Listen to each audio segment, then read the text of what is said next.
So I'd like to discuss Curtis Yarvin's latest blog post from April 3rd, which is titled Implementing Market Balanced Trade. And as you might suspect, it is about the tariffs. And I'm just going to read a couple of short passages here. Mercantilism is hard. Tariffs are one possible element of a successful trade policy. While tariffs worked well in East Asia in the second half of the 20th century, they worked badly in Latin America at the same time. Tariffs do not guarantee success. The fundamental idea of mercantilist trade policy is that the nation is a firm. The goal of this firm is to maximize the value of its assets, to improve the land and its people, and augment its treasury. So Yarvin believes that the United States should be treated as a corporation with a P&L.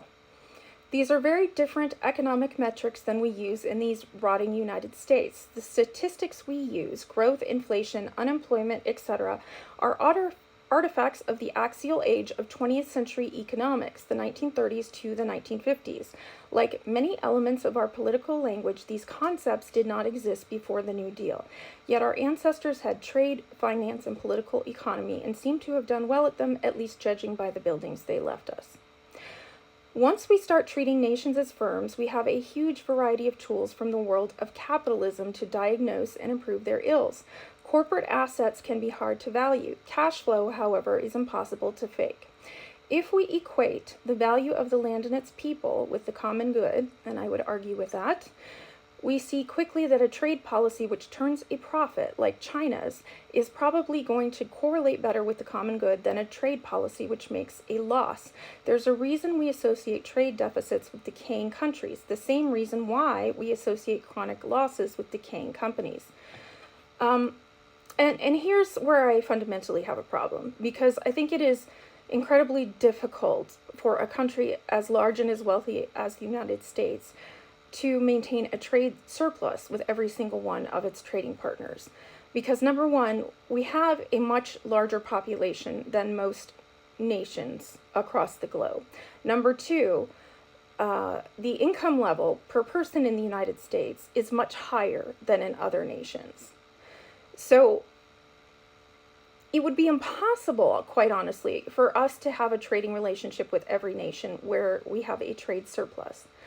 Particularly if those other nations operate rationally, and here I'd be arguing that Yarvin's argument is rational, which I actually don't believe, but they'd be wanting to have a relationship in which they have a trade surplus.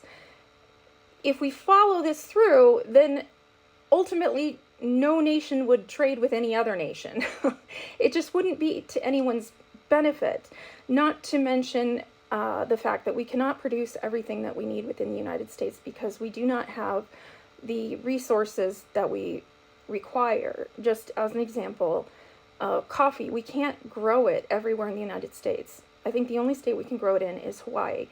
So we can't grow enough coffee in Hawaii to supply the consumption that we see annually here in the U.S., not to mention that land is very expensive in Hawaii, and resources, human resources, are expensive in Hawaii. So it just does not work. I think it's unrealistic to think that we can achieve a trade surplus in every single relationship, although it appears that that is what the president is literally trying to do, or at minimum, get trade relationships to net zero. And if you think about a country like Lesotho, which is like a landlocked country inside of South Africa, which is very poor, but produces diamonds, how are we going to have a trade surplus with that country? It could literally never happen. They can't afford to buy anything from the United States. What we produce is primarily, I would argue, luxury goods. The people of Lesotho are not going to purchase like luxury goods. They're not. So we will never have a trade surplus with them. Now, diamonds themselves are luxuries. We can go without diamonds. We can stop trading with Lesotho, but there are probably small nations with similar income levels that have natural resources that we need and do not have access to. So again, this doesn't work. So to conclude with Yarvin's point, A profit. Welcome to the most fundamental principle of mercantilist trade policy. For a mercantilist, the balance of trade is the P&L. A trade surplus is a profit. A trade deficit is a loss. President Trump, of course, seems to understand this instinctively. It's quite possible that he understands trade better than all economics professors. That's a ridiculous statement. Unfortunately, this may not mean he understands it all that well. The fundamental paradox of the second Trump administration in all its greatness and retardation. So, profit being the almighty king. We've already seen how well that works out in the United States.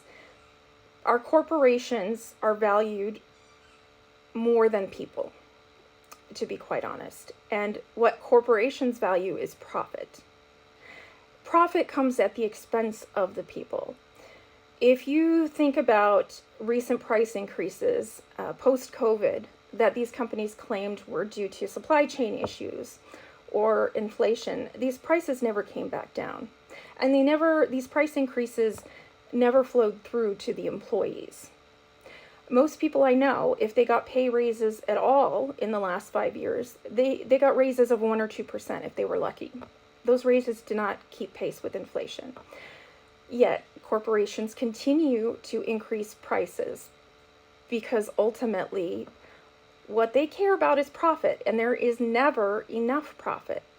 They're never going to care about their employees more than their bottom line unless they are forced to by federal regulation. That is the unfortunate reality.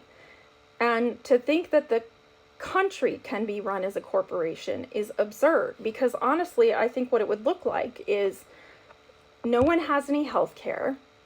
Everyone lives in poverty, probably in company-supplied housing, which is bare bones, food supplied by the company. You may get a small amount of pocket change that you can use to buy a book or some candy or something, and that's really the only spending that you're going to have, unless you're part of this elite class.